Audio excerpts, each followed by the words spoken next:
mo.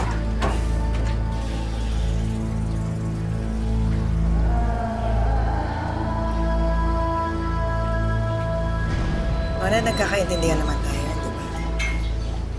Siguro naman alam mo kung ano sasabihin mo sa mga tao kung tanungin nila sa'yo kung ano nangyari sa'yo.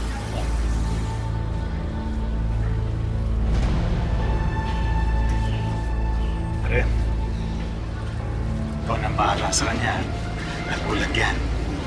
Pagbaba niya dun sa beer, lalayan mo na lang. Sasalubungin siya dun. Siya na rin magbibigay ng pera sa'yo. Ha? Sir, ano po, sir? Sino pong umulti sa kanya?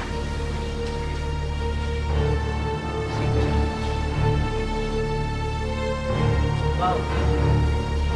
Tayo na, miss. Miss, lakihan mo lang yung hakbang na. Sige po, lakihan mo. Dandaan. Oh, sige. Sige, yan. Dandaan lang. Pare, ikaw na bahala sa kanya. Sige po, sir. Ako na po ang bahala.